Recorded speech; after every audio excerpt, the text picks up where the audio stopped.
Hello guys and welcome to tea time. आज हम बात करेंगे हरफन मौला कलाकार किशोर कुमार की।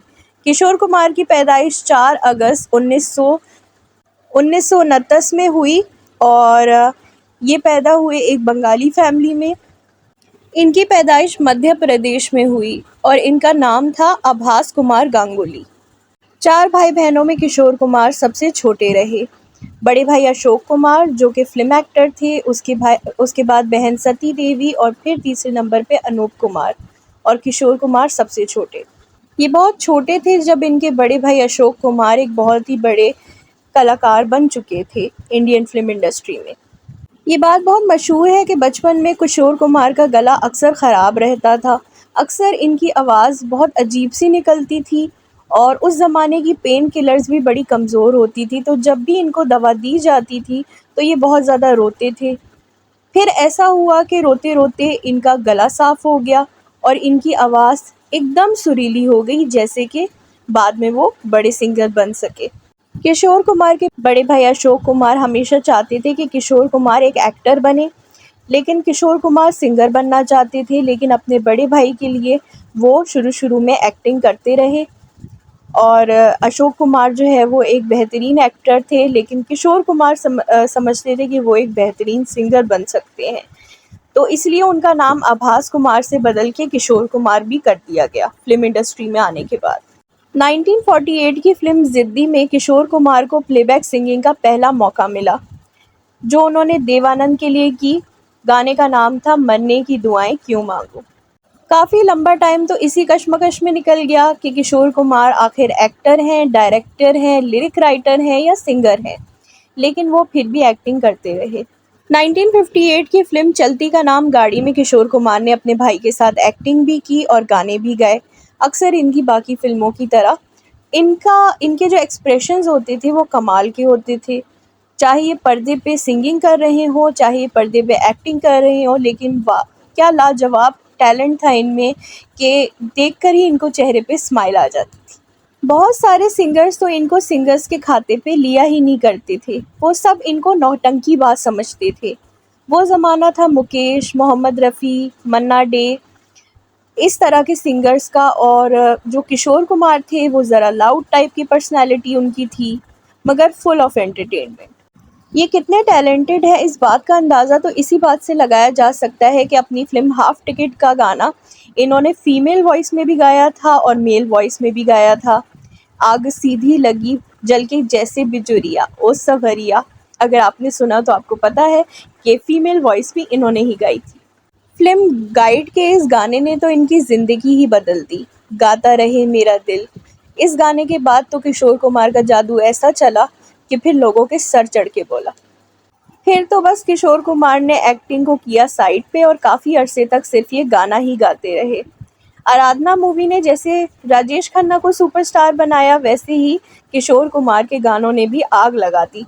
फिर तो चाहे अमिताभ बच्चन हो, ऋषि कपूर हो, राजेश खन्ना हो, कोई भी एक्टर हो, किशोर कुमार की आवाज़ तो उनके लिए फिट बैठती थी।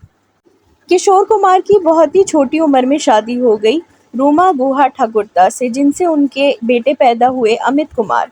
लेकिन ये शादी ज़्यादा लंबी चली नहीं, 7-8 साल की ये शादी, और फिर इन्होंने दूसरी शादी की मधुबाला से। उस वक्त इनका भी डिवोर्स हुआ था और मधुबाला क्योंकि वो भी दिलीप कुमार से उनका दिल टूटा हुआ था, तो वो भी जो है दोनों आपस में मिले, दोनों को एक दूसरे की कंपनी अच्छी लगी। मसला ये था कि मधुबाला के दिल में प्रॉब्लम थी। तो मधुबाला के जो फादर थे अताउल्ला खान, उन्होंने कहा था कि पहले मधुबाला का इलाज हो जाने दो और फिर उनसे शादी करो। लेकिन नहीं, किशोर कुमार ने कहा पहले शादी होगी और फिर मैं इनका इलाज करवाने के लिए इनको बाहर मुल्क में ले जाऊंगा। हुआ भी कुछ ऐसे ही, दोनों ने शादी कर ली। लेकिन फिर ऐसे हुआ कि काफ़ी इनके हालात ख़राब होते गए, मधुबाला की सेहत गिरती चली गई, और जिसके लिए कहीं न कहीं काफ़ी लोगों ने किशोर कुमार को भी जो है इल्ज़ाम ठहराया कि किशोर कुमार ने मधुबाला का पूरा साथ नहीं दिया, वो उनको अकेला छोड़ के चले गए। मधुबाला अपनी बीमारी से लड़ते-लड़ते मधुबाला की भी मौत हो गई। किशोर कुमार की ज़िंदगी में बहुत अकेलापन था। उसके बाद इनकी शादी हुई योगिता बाली से, लेकिन अनफॉर्चुनेटली ये शादी भी बहुत जल्द ख़त्म हो गई। योगिता बाली का अफ़ेयर मिथुन से हो गया और मिथुन से उन्होंने शादी कर ली।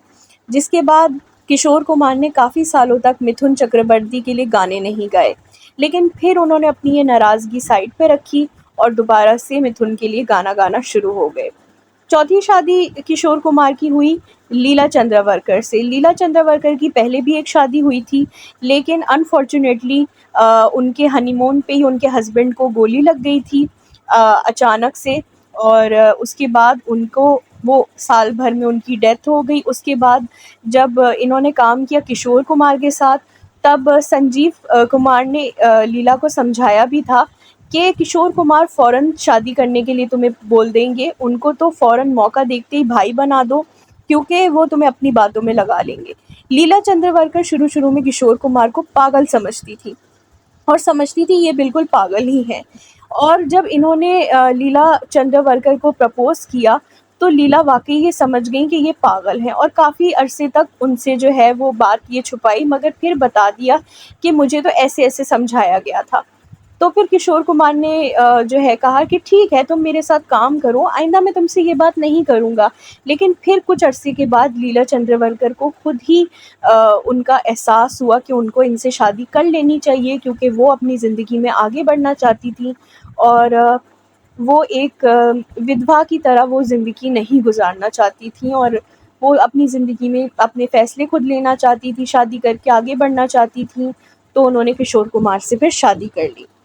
शादी करने के बाद इनको एक औलाद हुई, सुमित। सुमित कुमार पैदा हुए और इनके बड़े बेटे अमित भी फ़िल्म लाइन में आ गए। वो भी एक बेहतरीन सिंगर है और वो उन्होंने भी बहुत अच्छे-अच्छे गाने गाए हैं।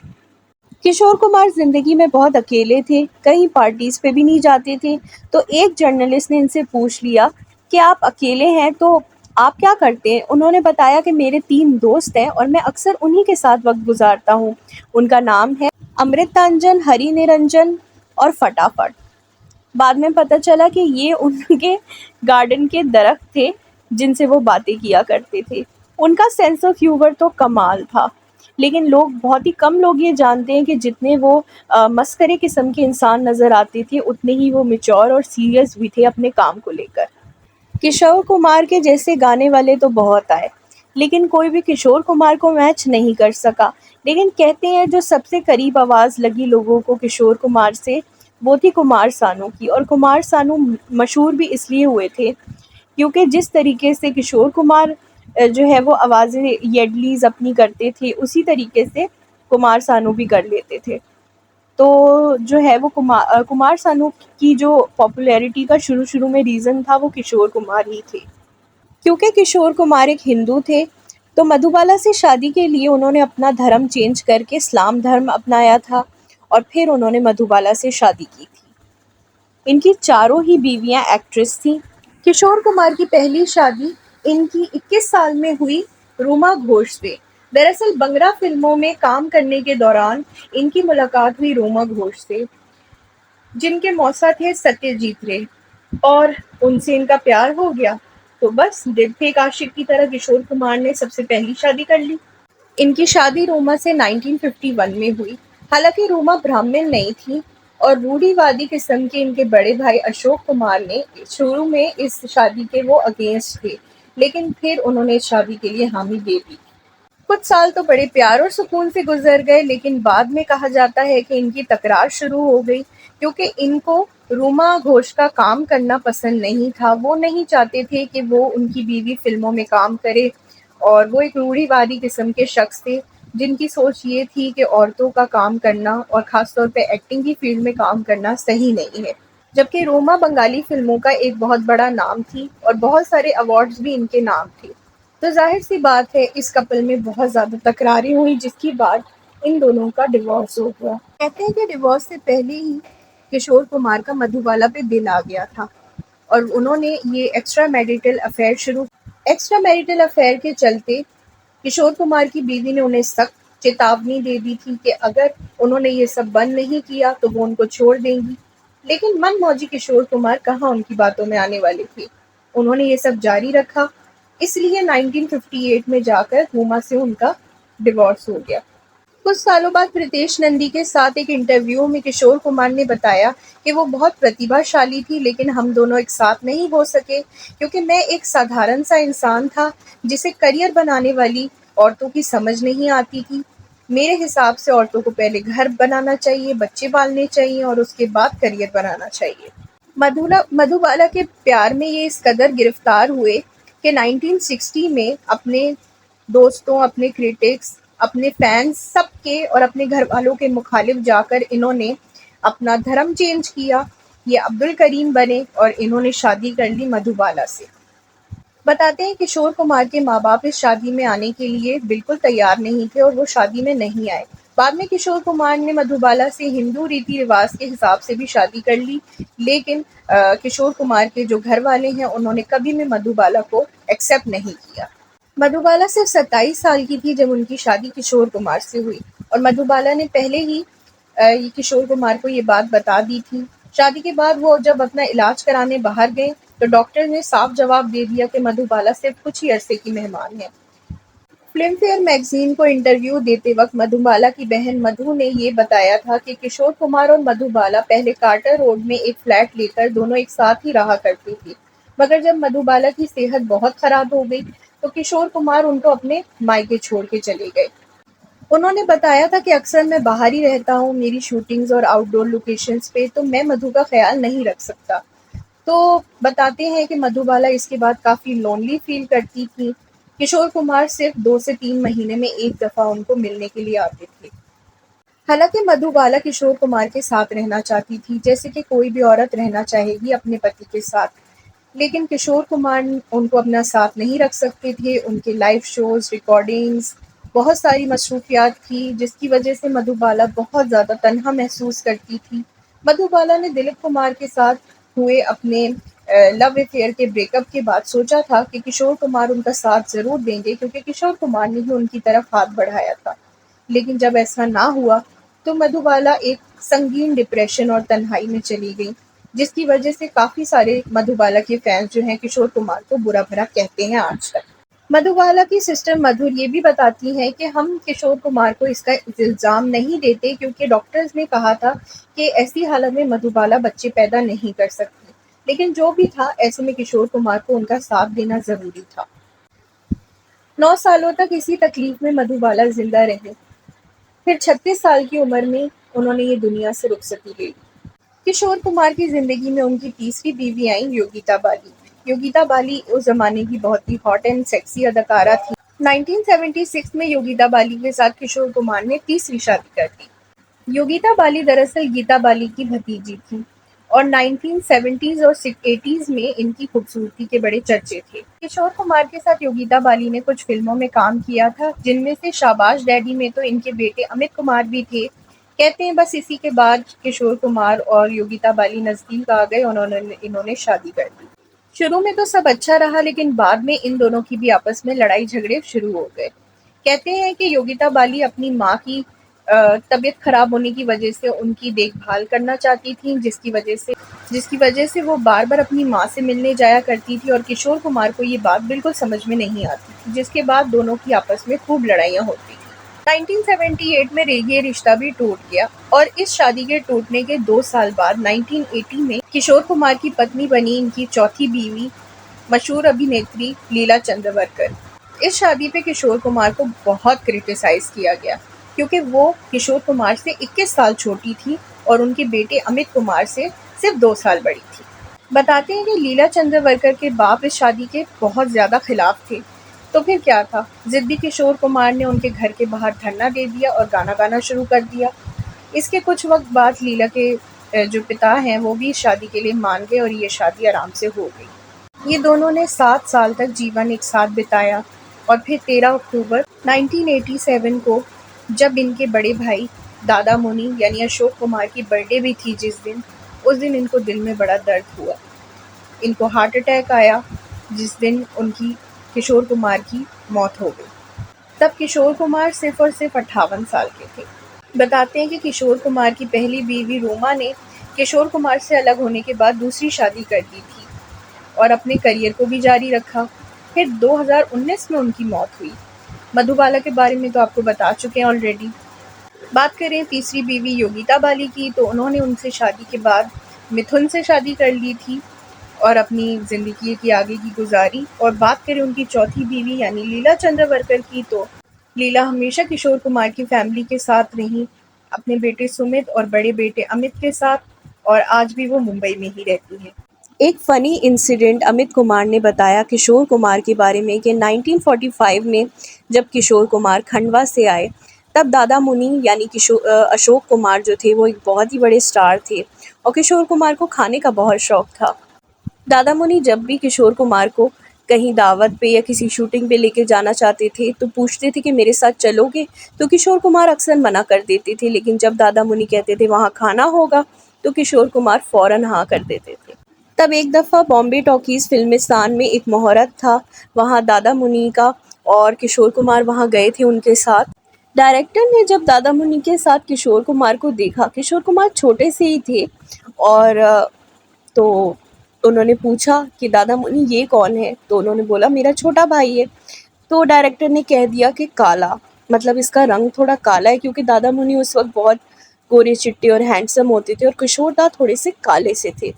तो इस बात पे डायरेक्टर ने बोल दिया काला। अब वो जो उनको काला बोल दिया उनके दिमाग में बैठ गया, किशोर कुमार के दिमाग में ये बात बैठ गई। बाद में जब किशोर कुमार बहुत बड़े सुपरस्टार बन गए और उसी डायरेक्टर ने फ़ोन किया दादा मुनि को ये कहने के लिए कि किशोर कुमार आजकल बहुत अच्छा कर रहा है और मैं भी उसको अपनी फ़िल्म में लेना चाहता हूँ। तब दादा मुनि ने जब ये बात किशोर कुमार को बताई, तब उनको वही वाली बात याद थी कि मुझे काला कहा था। और इस बात पे दादा मुनि ने कहा कोई बदतमीज़ी नहीं करना, उसके मैनेजर से मिलना और वो जो तुम्हें कास्ट करना चाह रहा है वहाँ पे जाकर कास्ट हो जाना। किशोर कुमार ने उनके मैनेजर से कहा कि हम ज़रूर मुलाकात करेंगे, लेकिन मेरी कुछ शर्तें हैं। अब यहाँ से आप उनके वैकी सेंस ऑफ ह्यूमर का अंदाज़ा लगाइए कि उन्होंने कहा पहली शर्त ये है कि जब हम मिलेंगे तो टेबल तो होगा। तो उन्होंने कहा जी टेबल होगा। तो कहते हैं मैं वहाँ से एक तरफ से गुलाटी मारते आऊँगा टेबल पे और वहाँ सलूट करूँगा, और जो डायरेक्टर हैं उनको भी बिल्कुल यही करना पड़ेगा। ये बात जब डायरेक्टर को पता चली तो डायरेक्टर बहुत ज़्यादा फ्यूरियस हो गए और उन्होंने गुस्से में दादा मुनि से शिकायत की किशोर कुमार की। अब कि दादा मुनि को कहीं न कहीं हँसी भी आ रही थी इस इंसिडेंट पे, मगर उन्होंने किशोर दा को डाँटना भी था। तो अब उन्होंने किशोर दा को कॉल की और गुस्से में बोला कि मेरी इज़्ज़त का फ़ालूदा कर दिया है और अब फ़ौरन से आओ। किशोर कुमार जब वहाँ आए तो दादा मुनि ऐसे चल रहे थे जैसे शेर के पिंजरे में शेर टहल रहा होता है। अब कहीं न कहीं वो अंदर से हँस भी रहे थे क्योंकि उनको मज़ा भी आ रहा था ये बात सुन के। तो फिर ऐसे हुआ कि उन्होंने किशोर कुमार को पूछा। किशोर कुमार ने कहा कि ठीक है, मैं जब छोटा था तब मुहूर्त पे गया था आपके साथ, तब इन्होंने मुझे काला कह दिया था, तो अब मेरा वक़्त आया तो मैंने इनको इस तरीके से बदला ले लिया। तो कहीं न कहीं फिर किशोर कुमार की बात सुनकर दादा मुनि थोड़ा हँसे भी और उन्होंने ये बात कही कि तुम ये काम हमेशा करके बच जाते हो, मैं ये काम नहीं कर पाता। तो इससे हमें पता चलता है कि किशोर कुमार का सेंस ऑफ ह्यूमर कितना फ़नी था। खैर किशोर कुमार बहुत ही लेजेंडरी इंसान थे।